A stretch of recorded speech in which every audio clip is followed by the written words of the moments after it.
Excel Tips, the CPA Australia podcast.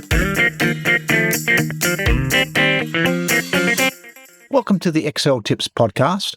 My name is Neale Blackwood, and in this episode, we're going to look at using DAX formulas to create accounting reports in Excel. Now, I do recommend you check out the INTHEBLACK article.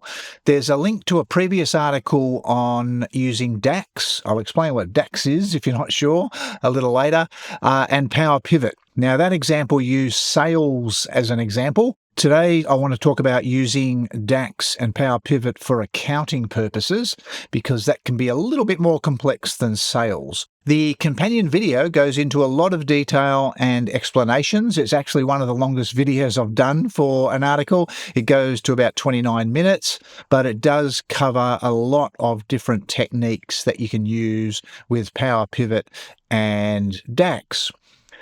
DAX is a function language that is inside Power Pivot. It's also inside Power BI, and it allows you to create what are called measures.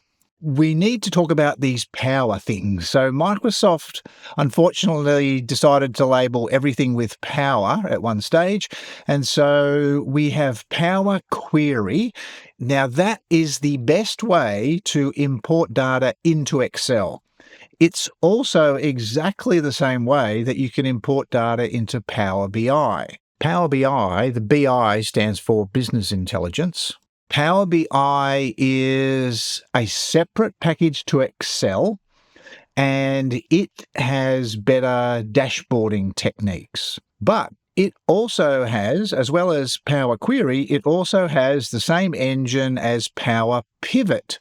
So Power Pivot is in Excel, but the same engine that's behind Power Pivot is also in Power BI. So both Power Query and Power Pivot are part of Power BI, but that's separate to Excel.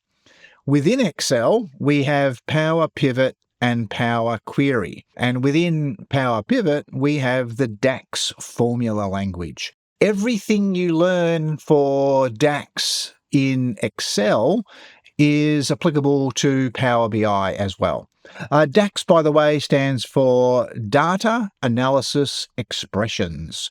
So these are special functions that work with tables, basically. So if you want to think of Excel as two-dimensional, so we've got rows and columns, you can think of Power Pivot as being three-dimensional because you've got rows, columns, and then multiple tables. Now, the beauty of using Power Pivot, which is how you access Excel's data model, which sits in the background of Excel, Power Pivot allows you to relate tables together.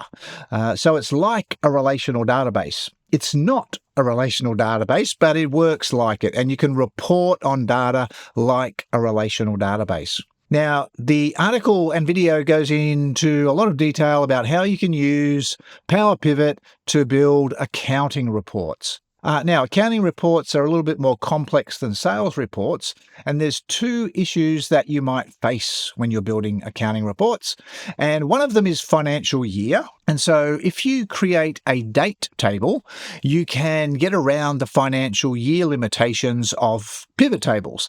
Pivot tables are built to work with calendar years, but by using a date table, you can get around the limitations of calendar years and you can report by financial year.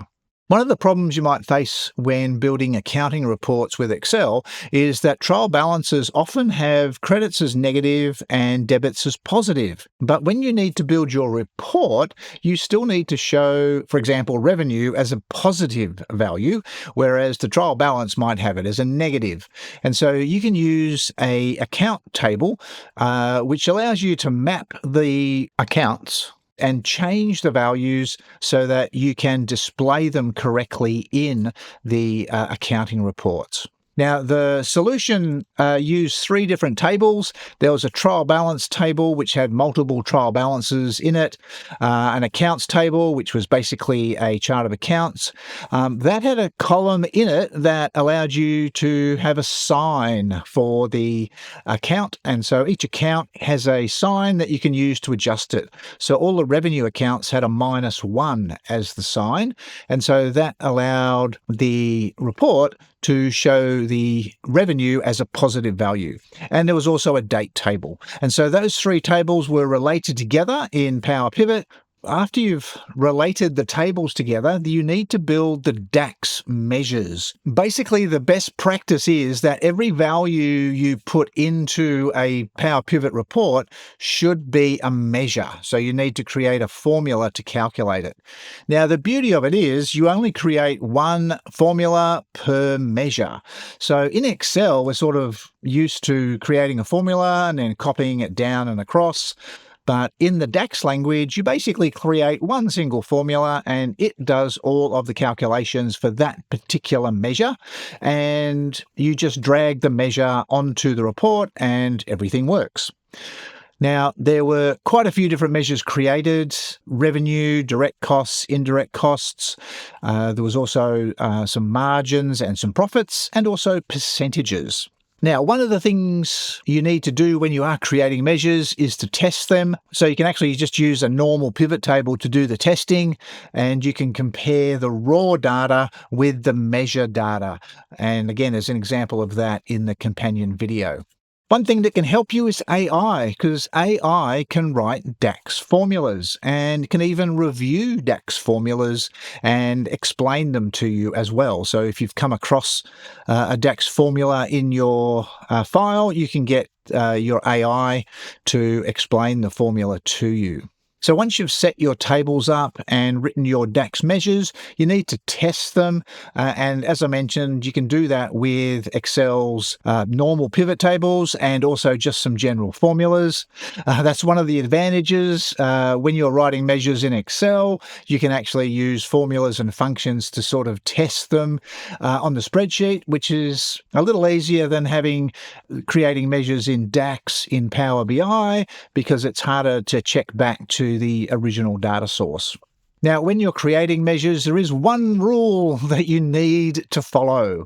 Inside a DAX formula, measures are referred to using square brackets around them, and fields or columns. So fields and columns are the same thing in DAX, and a field or a column should be represented by the table name followed by the field or column name within square brackets.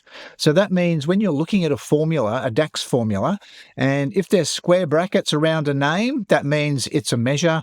And if there's a table name followed by the brackets with the name inside that, then that's a column within the data. So that's a best practice for creating your DAX formulas. So when you are working in Power Pivot, there's sort of a setup phase where you're importing the tables and relating them together. Then there's a build phase when you're building your measures. Then you need to test them. And then you need to basically run and maintain them.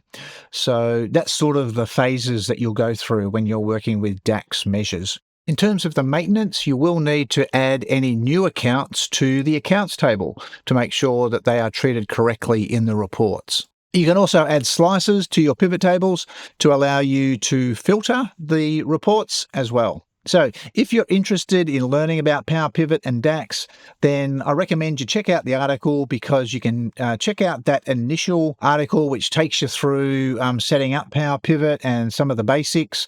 And then this most recent article will take you through a more advanced application where we're looking at building a simple profit and loss report using DAX formulas and Power Pivot. Thanks for listening. If you're enjoying this podcast, you should check out our in-depth business and finance show, In the Black. Search for In the Black on your favourite podcast app today.